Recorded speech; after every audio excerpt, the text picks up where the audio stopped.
Halo semua, kembali lagi di channel Naik Level. Pada video kali ini saya akan membahas saham Medco ya. Di mana saya sudah pernah membahas saham ini tanggal 17 April 2023 atau tepatnya setahun yang lalu. Harga saat ini per tanggal 19 April 2024 itu 1.555 ya.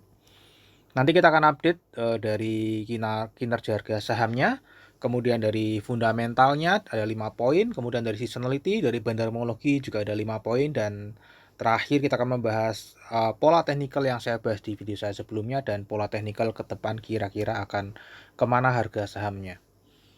Oke, ini listing di bursa sudah cukup lama, tahun 94 dengan IPO price-nya 4.350. Stock split 3 kali teman-teman ya. Jadi setelah stock split harga IPO-nya adalah di 108,75. Jadi harga saat ini itu floating profit 1.329,9% kalau teman-teman tidak menjualnya teman-teman, jadi atau naik 4 sekitar jadi 14 kali lipat ya. Tidak termasuk dividen. Nah, untuk kinerja harga sahamnya 10 tahun terakhir kita lihat ya, 10 tahun, 5 tahun, 3 tahun, jangka panjang ini sedang floating profit, bahkan sampai 1 bulan yang lalu masih floating profit ya teman-teman ya. Karena ini memang harganya mendekati all time high-nya dia. Ya di 17.05 ya, all time high-nya dia. Nah, untuk seminggu terakhir ini memang ada koreksi sedikit cuma 0,32%. Ya, jadi ini tadi saya sebutkan ya, ini jangka panjang 3 bulan ke atas ini memang sedang mendekati harga all time high-nya dia. Apakah akan mencetak rekor harga all time high? Nanti kita akan lihat. Ya, ini Medco ada di Jakarta Selatan. Ini websitenya kalau teman-teman pengen tahu lebih detail ya, karena saya nggak mungkin membahas secara detail di sini ya. Hanya secara garis besarnya saja. Intinya dia adalah subindustrinya adalah produksi dan penyulingan minyak dan gas. Nah, dia memiliki 3 bisnis inti. Yang pertama di produksi, pengembangan dan eksplorasi ya, minyak dan gas. Kemudian dia punya energi juga, pemasangan dan pengembangan. Kemudian juga ada tambangnya teman-teman ya, yaitu eksplor, pengembangan dan produksi juga. Nah, untuk oil dan gas ini kontribusinya teman-teman ya, kalau kita lihat memang lebih banyak gasnya daripada minyaknya ya. Ini terakhir update 2022, yang 2023 belum ya. Kemudian untuk kelistrikan ini ada yang renewables ya, ada juga yang berbahan bakar gas ya. Kalau kita lihat memang masih lebih banyak yang berbahan bakar gas ya. Dan untuk tambangnya dia ada 2, yang pertama ada tembaga dan emas teman-teman ya, maaf. Oke, kemudian ini keterangan sedikit yang saya rangkum. Jadi dia memiliki hak partisipasi, yaitu ada 14 aset minyak dan gas di Indonesia. Per tahun 2022 itu masih dipakai, yang sudah beroperasi 12 ya. Masih ada 2 yang belum beroperasi per tahun 2022. Tidak tahu apakah 2023 ini sudah beroperasi atau belum. Kemudian memiliki 11 aset juga minyak dan gas internasional teman-teman ya. Kemudian tadi untuk energinya ini ada pembangkit listrik tenaga gas dan uap, kemudian PLTS ya, atau tenaga matahari pakai panel.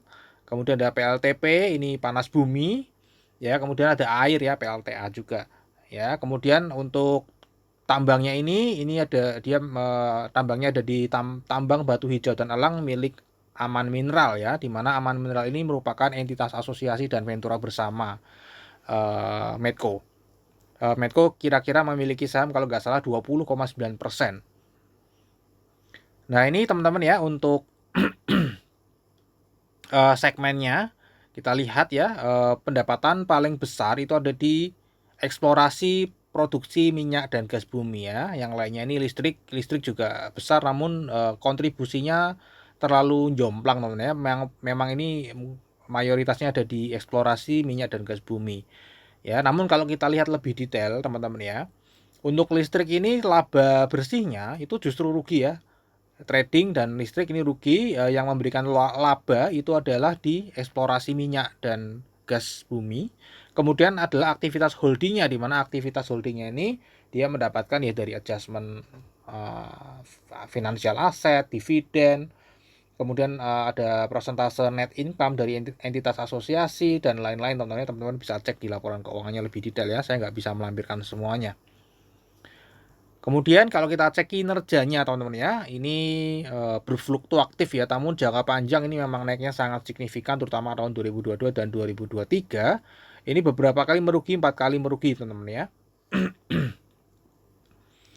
Dan untuk struktur pendapatannya ini untuk laba kotor dan laba usahanya cenderung stabil aja, ada di kisaran 30-50% ya. Dan untuk yang menarik adalah untuk laba bersihnya ini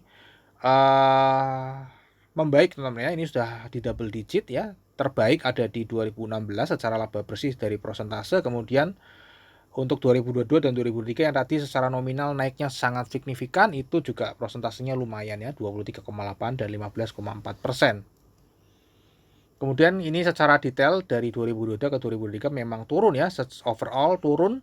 Pajak penghasilannya juga turun, sebenarnya harusnya jelek ya, kalau pajak penghasilan itu harusnya naik ya. Kalau naik berarti kan penghasilannya naik. Nah, untuk valuasinya pada saat video ini dibuat sekarang ada di 1,39. Jadi ini adalah PBV tertingginya teman-teman ya, karena sekali lagi ini mendekati harga all time high-nya dia ya. Jadi secara PBV juga mendekati tertinggi, di mana rata-ratanya di 0,8. Nah, untuk secara pair-nya ini memang anomali karena ya tadi ya berfluktuatif ya, karena ini komoditas minyak dan gas saat ini ada di 7,7 dan average-nya di 7,1, jadi ya nggak kemana-mana dari average. Kalau kita lihat PI-nya ini kadang tinggi sekali, kadang negatif, kadang kecil ya, jadi memang sulit teman-teman ya, karena ini perusahaan komoditas. Earning yield juga mengikuti, namun kalau kita valuasi berdasarkan harga per laporan kuartal 4 atau tutup tahun 2023 itu ada di earning yield 13%, di mana itu harga wajar teman-teman ya. Dan ini harga wajarnya di 1.350 sampai 2028. Jadi harga saat ini 1.500 ada di range harga wajarnya ya. Dan di Medco ini ada 13 analis yang memberi rating. Dan 13-13-nya ini ratingnya beli semua teman-teman ya. Beli semua dengan target rata-ratanya di 1.900. Terendahnya di 1.600, jadi ini sudah mepet ya dengan target terendahnya 1.600, tertingginya di 2.100, rata-ratanya 1.914. Untuk dividen tadi ini tidak rutin bagi dividen ya, karena beberapa kali rugi juga, namun kalau profit biasanya membagi dividen. Ini sudah membagikan interim Rp15 per lembar saham, dan estimasi saya itu akan membagikan sama dengan yang lalu ya teman-teman ya. Jadi kemungkinan dia akan membagikan lagi finalnya nanti sekitar 9 ya. Jadi cashnya juga masih cukup ya, sangat cukup untuk membagikan dividennya. Nah, untuk yieldnya kecil ya, hanya 0,6%. Kalau kita cek kesehatan finansialnya, ini quick ratio-nya mepet ya di angka 1, quick current ratio juga sama, karena ini banyaknya perusahaan jasa, jadi mestinya tidak memiliki persediaan. Kemudian untuk hutangnya, debt to equity ratio-nya cukup dipantau ya teman-teman ya, cukup dipantau karena ini lebih dari 1 ya, meskipun masih tidak terlalu jauh ya, masih di bawah 2. Nah, untuk seasonality sendiri prosentase kenaikan di atas 60% itu hanya dari di bulan Januari ya. Ini rata-rata di bulan Januari seringnya naik, dan naiknya tuh seringnya double digit, namun Januari ini hanya naik single digit tapi beruntun ya. Dari Januari sampai April ini di tahun 2024 naik terus karena memang harga minyak naik terus teman-teman ya.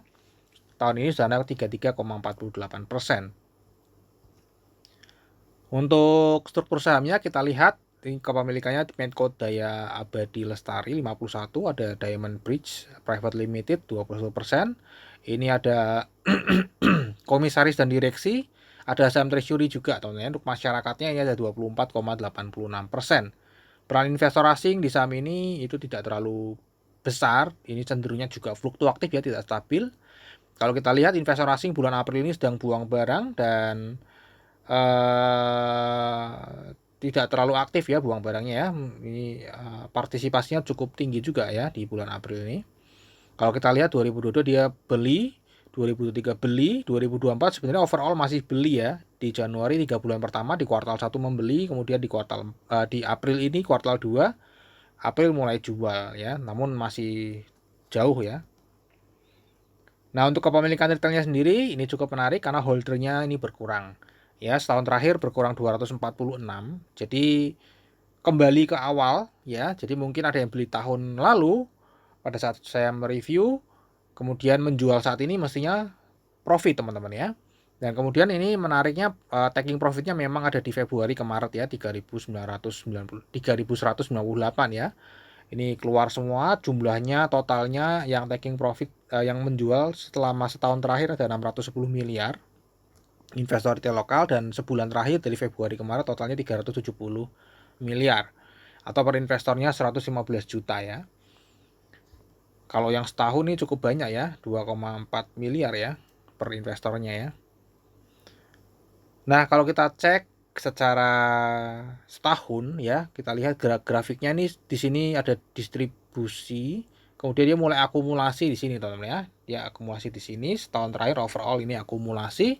Kalau kita lihat dari broker summary juga terlihat akumulasi ya, broker BB yang sangat dominan untuk membeli. Nah, kita cek lebih detail di data ini teman-teman ya. Ini semuanya Scriptless teman-teman ya, Scriptless 99,7 termasuk pengendali ya. Jadi pengendali juga bisa menjual belikan sahamnya di Bursa Efek Indonesia. Kemudian kita cek di luar pengendali, itu terbesarnya ada di Lokal ID ya. Jadi ini pengendali ada Lokal CP, kemudian tadi ada ini satu lagi siapa itu ya, Private Limited itu. Kemudian terbesar berikutnya adalah Lokal ID ya per Maret 2023. Kemudian terbesar berikutnya adalah Leksadana Lokal. Nah, kita lihat ya teman-teman ya, untuk di luar pengendalian terbesar Lokal ID ini setahun terakhir buang barang tadi ya, sesuai dengan data retailnya turun terus. Reksadana lokal juga buang barang, tapi kita lihat ya, dia buang barang di awal-awal ya, dari Maret, April, Mei ya. Kemudian setelah itu dia mulai beranjak beli lagi meskipun belum balik lagi ke sini ya teman-teman ya, ke kepemilikan di bulan Maret 2023 ya. Yang beli siapa teman-teman? Yang beli kita lihat pemilik terbesarnya ya, pemilik Lokal CP, kemudian pemilik terbesar keduanya Foreign CP juga membeli ya setahun terakhir ya. Dan ini kalau kita lihat terakhir yang membeli sangat agresif adalah dana pensiun asing. Ya, ini membeli cukup banyak, 191 juta di 2 bulan terakhir teman-teman ya. Sehingga ini membuat harganya naik ya. Ini juga sama, reksadana asing membeli juga teman-teman ya. Jadi overall investor asing lah yang 3 bulan terakhir ini menaikkan harganya teman-teman ya.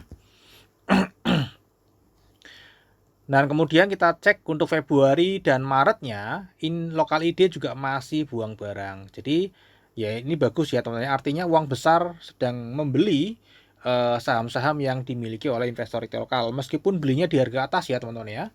Karena harganya sedang naik nih. Jadi belinya di harga atas nih teman-teman ya.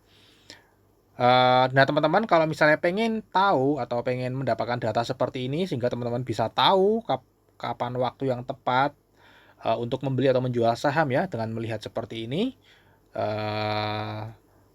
teman-teman bisa cek di link di deskripsi ya. Saya sudah buat videonya untuk penawaran data ini ya. Teman-teman cukup bayar 1 kali, untuk selamanya nanti akan diupdate terus ya data ini ya, untuk memperlengkapi analisanya teman-teman sendiri tanpa harus menunggu saya menganalisa di video satu persatu, karena keterbatasan saya hanya bisa membuat satu emiten per hari, itu pun kadang bolong-bolong teman-teman ya.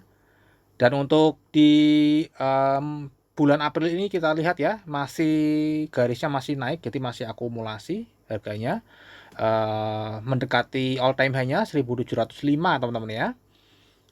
Kita lihat masih akumulasi, broker CC masih akumulasi, BB tadi yang mengakumulasi setahun terakhir juga masih ada di urutan kedua teman-teman ya, masih memborong saham ini terus. Nah, untuk teknikalnya kita lihat ya, waktu itu harganya di sini ya teman-teman di 1040, saya prediksi turun ke 780, kemudian kembali ke 900 per tanggal 17 April ya. Nah, di sini teman-teman saya prediksi turun ke 780. Ya jauh juga ya, ke 780. Nah, ini ke 900, kemudian turun ke bawah 900, namun ternyata nggak sampai ke 780 teman-teman. Dia sudah mantul kembali, dan di sini dia mulai konsolidasi teman-teman. Jadi downtrendnya ini stop di sini nih teman-teman ya. Ada stop di sini ya, ada pembagian dividen. Stop di sini, kemudian dia naik tinggi menuju all time high-nya, dia turun lagi dan ini mulai naik lagi. Ya, nah kira-kira harga sahamnya akan kemana nih teman-teman ya? Sebenarnya sulit diprediksi karena apa? Karena memang memprediksi harga saham Medco ini sama kayak memprediksi harga saham minyak. Kita lihat ya teman-teman ya, harganya mirip teman-teman ya.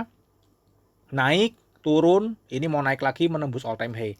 Ya, di sini juga sama ya. Ini naik, turun, naik lagi. Jadi tergantung nih kalau misalnya ketegangannya di Timur Tengah pecah, perang ya bisa jadi ini menembus all time high. Tapi kalau misalnya tidak jadi ya mungkin naiknya ya bisa tembus all time high lagi tapi tidak terlalu tinggi tentunya tidak setinggi kalau misalnya pecah perang. Jadi eh kira-kira bakal pecah perang atau tidak teman-teman ya? Harapannya sih tidak ya, harapannya tidak ya. Meskipun bisa diuntungkan kalau ada pecah perang pemegang saham Medco ya harapan kita tentu kepentingan lebih besar lah ya yang terjadi ya. Jadi saya memprediksi harapannya dia tetap bisa tembus all time high, namun uh, berdasarkan data ini ya karena masih diakumulasi ya. Berarti karena masih ada akumulasi uang besar, minyak juga masih harganya naik, berarti ya memang chance untuk terjadi perang memang lebih besar daripada tidak ya. Karena kalau sudah seperti itu kan gengsi, balas-balesan ya, udah nggak memikirkan yang lain, yang dipikirkan adalah harga dirinya sendiri. Ya pastinya berbeda. Oke, mungkin ini aja teman-teman ya. Terakhir analisa teknikal, kemudian kita akan masuk ke risamnya. Tadi untuk kinerja jangka panjangnya masih naik, kinerja jangka pendeknya turun, valuasi wajar, tidak rutin bagi dividen, forecastnya nanti final di 0,6% menurut saya. Berpotensi naik di atas 60%-nya hanya di bulan Januari dan sudah naik. Untuk bandar homologi ini Maret kemarin sedang akumulasi dan di April ini juga sedang akumulasi dan teknikalnya sedang uptrend ya. Jadi kalau misalnya akumulasi ini berlanjut terus nanti tinggal lihat data awal April apakah masih lanjut. Kalau masih lanjut berarti memang berpotensi tembus all time high ya teman-teman ya. Jadi keuntungan kalau memiliki data yang tadi teman-teman bisa tahu lebih dulu di awal bulan apakah akumulasi masih berlanjut di bulan Maret ini. Oke, terakhir disclaimer ya teman-teman ya. Jadi analisa yang saya bagikan di YouTube ini adalah analisa saya pribadi yang tentu saja juga bisa salah ya. Ini bukan ajakan jual atau beli saham Medco. Silakan teman-teman tetap wajib melakukan analisa sendiri. Jadikan video saya ini hanya sebagai second opinion saja. Sebagai pelengkapnya analisa informasinya teman-teman ya. Oke, kita akan ketemu lagi di video yang berikutnya.